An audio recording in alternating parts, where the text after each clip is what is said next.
Science. आज हम science में देखने वाले हैं कि संक्षारण क्या है।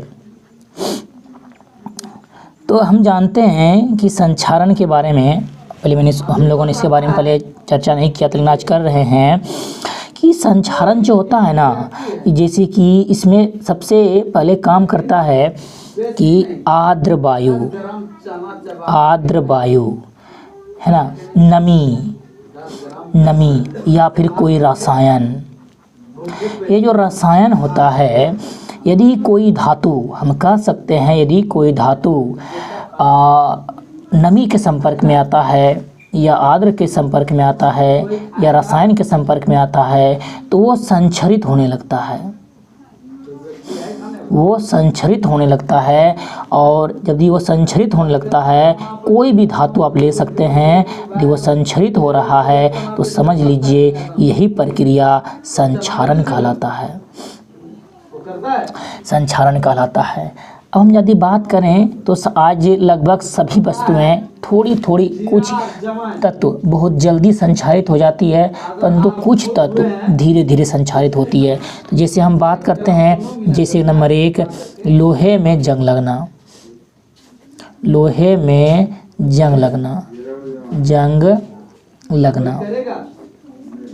ये जो होता है ना, ये उस प्रकार का संक्षारण है जिसमें कि ये धीमा होता है, ये काफ़ी धीमा होता है ना। इसके बाद अगर हम बात करें नंबर 2 में तांबे के ऊपर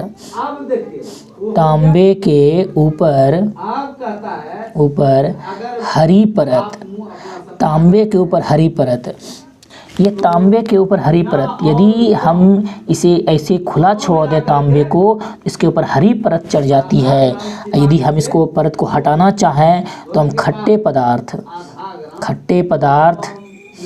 पदार्थ द्वारा हम इसकी सफाई कर सकते हैं और ये पूर्ण रूपेण साफ हो जाएगा। जंग को साफ करने के लिए अलग से सरेस कागज़ की आवश्यकता होती है, जिसे हम रगड़ के साफ कर लेते हैं। यदि हम 3 नंबर की बात करें तो 3 नंबर में होता है चांदी के ऊपर काली परत। ये चांदी के ऊपर जो ये काली परत होती है ना, ये जब वातावरण में आता है तो ये CuO या CuS, हम यदि वो ऑक्सीजन के संपर्क में ज़्यादा दिन रह जाता है या वो सल्फर या इसे कुछ तत्वों के संपर्क में ज़्यादा दिन रह जाता है, तब इस चांदी के ऊपर एक काली सी परत चढ़ जाती है और फिर जो कि उसके रंग को बदरंग कर देता है। अतः इसको हटाने के लिए हम जो है ना एक विशेष प्रकार के लिक्विड में डाल देते हैं, जिससे कि ये आसानी से साफ़ हो जाता है। या फिर हम उसको साधारण तौर पे कह सकते हैं, इसे साफ़ करने इसे आसानी से आप अपने घरों में भी साफ़ कर सकते हैं। इसके लिए आंवला रीठा सब आता है, आप उससे भी साफ़ कीजिए तो आसानी से साफ़ हो जाता है। तो संक्षारण के कारण लगभग जितनी भी धातुएं हैं, सभी धातुएं संक्षारित होती है ना। अब हम बात कर लेते हैं संक्षारण के बाद है विकृत गंधिता। ये जो विकृत गंधिता है, ये विकृत गंधिता क्या है? जैसे कि कोई भी पदार्थ जैसे जो कि खाद्य पदार्थ है, जिसे हम खा सकते हैं, क्या होता है उसके अचानक से यदि उसको खुला छोड़ दें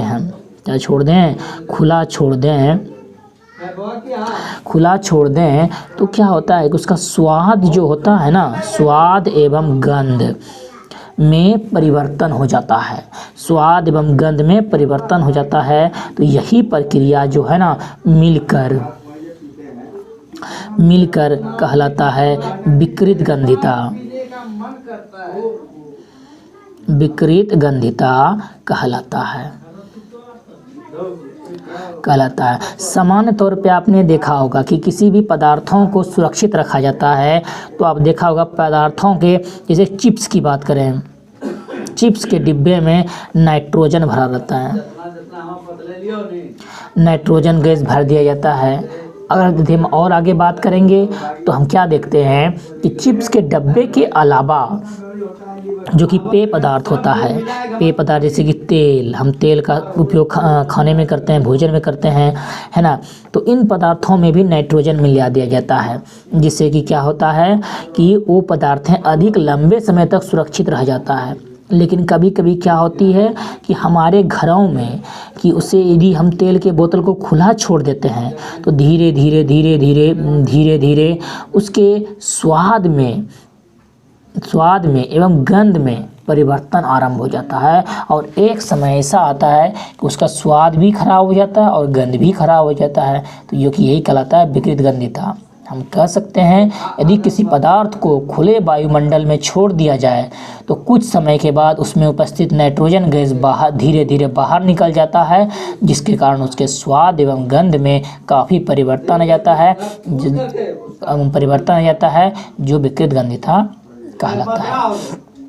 इसके लिए हम कह सकते हैं सरसों के तेल का पैकिंग करना, आप ये कह सकते हैं कोका कोला, तो कोका कोला का प्रयोग हम पीने के लिए करते हैं, लेकिन आपको पता होना चाहिए कि बहुत हम लोग उसे लंबे समय तक सुरक्षित रख सकते हैं। थम्स अप हो गया, स्प्राइट हो गया, मैंगो जूस हो गया, ये सबको लंबे समय तक सुरक्षित रखने के लिए इसमें नाइट्रोजन गैस डाला जाता है।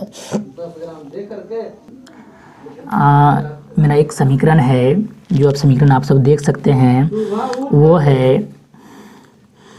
है मेरा 2PbO जो कि सॉलिड रूप में दिया हुआ है, प्लस C एरोचिन 2Pb सल्फर में प्लस CO2। तो आप क्या देख रहे हैं यहाँ पे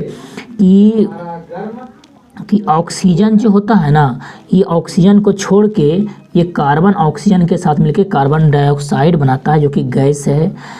अतः हम ये कह सकते हैं कि सवाल आपको पूछेगा, जो कि सवाल ऊपर में दिया गया है और ऊपर से जो ऑप्शन भी दिया गया, हम उस ऑप्शन पे भी बात करेंगे। सबसे पहला है शीशा उपचयित हो रहा है, तो बिल्कुल जो शीशा है ना ये उपचयित हो रहा है।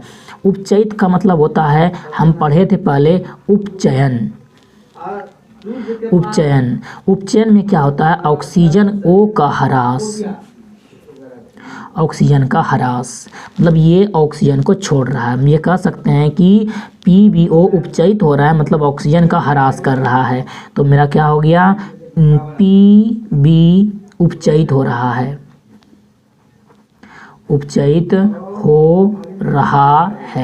ठीक है। अब यदि हम बात करेंगे यहाँ पे, तो अगला है कि कार्बन डाइऑक्साइड उपचयित हो रहा है, बिल्कुल भी नहीं।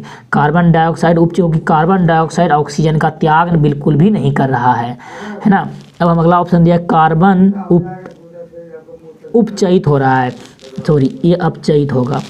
अपचयन में क्या होता है, ऑक्सीजन का ह्रास होता है, ये भी होगा उपचयित हो रहा है, मतलब अपचयित हो रहा है, ये हो जाएगा अपचयित हो रहा है। और यदि हम उपचयित की बात करें तो ये ऑक्सीजन का क्या होता है, इसमें योग होता है। इसमें ऑक्सीजन का योग होता है, तो आप देख सकते हैं कार्बन और ऑक्सीजन के साथ मिलकर CO2 बना रहा है। तो यह कह सकते हैं, क्या कह सकते हैं कि C कार्बन जो है उपचयित हो रहा है, ये तो हो रहा है। थोड़ा सा यहाँ पे मिस हो गई, ये अपचयन होगा जिसमें ऑक्सीजन का ह्रास होता है, और उपचयन में ऑक्सीजन का योग होता है। C उपचयित हो रहा है और PbO अपचयित हो रहा है। तो आप देख सकते हैं मेरा जो ऑप्शन सही है वो मेरा B नंबर ऑप्शन सही है, जो कि 1 नंबर होगा और 3 नंबर होगा, है ना। अब हम अगले प्रश्न की ओर बढ़ते हैं। मेरा अगला प्रश्न है,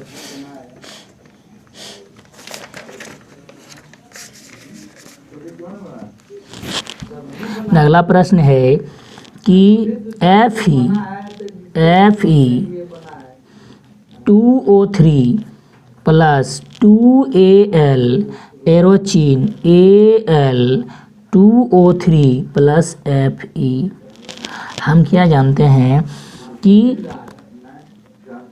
ये Fe जो है और Al जो है, हम ये कह सकते हैं Al ज़्यादा अभिक्रियाशील है Fe से, इसलिए Fe को उनके जगह से हटा के Al ने उनका स्थान ले लिया। तो सबसे पहला हो गया ये प्रतिस्थापन विस्थापन अभिक्रिया भी कह सकते हैं, विस्थापन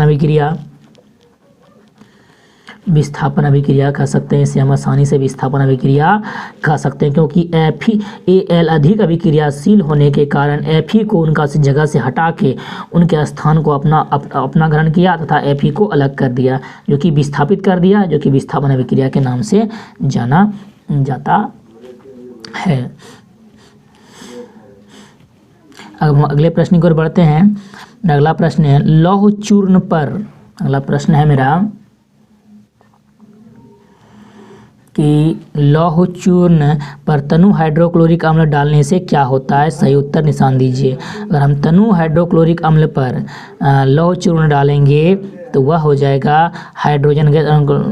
तो क्या बनता है, जैसे हम अभी समीकरण ले लेते हैं Fe+2HCl हाइड्रोक्लोरिक अम्ल बना रहा है, तो ये हो जाएगी मेरी यहाँ पे जो कि हो जाएगी प्लस एरोचिन FeCl2+H2। आप देख सकते हैं कि ये FeCl के साथ मिलकर FeCl2 बनाता है, फेरिक क्लोराइड बनाता है, और साथ ही जो हाइड्रोजन मेरा 2 गो बच गया, ये हाइड्रोजन H2 गैस के रूप में हवा में मिल जाता है। तो मेरा ऑप्शन हो जाएगा हाइड्रोजन गैस। क्या बनाया, हाइड्रोजन गैस बनाया। और आयरन क्लोराइड, आयरन इसको कहेंगे हम आयरन क्लोराइड हम इसे कहेंगे आसानी से। विज्ञान से संबंधित मेरा एक अगला प्रश्न है, एक भूरे रंग के चमकदार तत्व X को वायु की उपस्थिति में गर्म करने पर यह काले रंग का हो जाता है। यह तत्व X एवं काले रंग के यौगिक का नाम लिखें। इसको बहुत सारा परीक्षाओं में पूछा जाता है।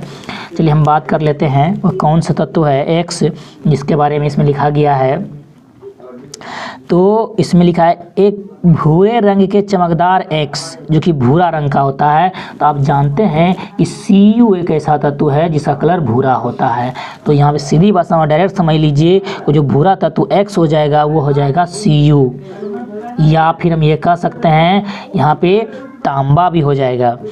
तांबा भी, कॉपर को ही तांबा कहते हैं, उसका टाइम मतलब नहीं, तांबा हो जाएगी यहाँ पे। चलिए अब यहाँ पे हो गया और बोलता है कि काले रंग के यौगिक का नाम लिखें। यदि हम कॉपर को लंबे समय तक वायु में खुला छोड़ देने से ये बन जाता है 2CuO, ये इसका रंग काला हो जाता है, इसी को बोलते हैं काला यौगिक। अतः हम कह सकते हैं तो जो काला यौगिक हो जाएगा मेरा, तो काला यौगिक का नाम पूछ रहा था, तो काला यौगिक हो जाएगा मेरा, वो हो जाएगा 2CuO हो जाएगा मेरा। अब हम अगले प्रश्न की ओर बढ़ते हैं।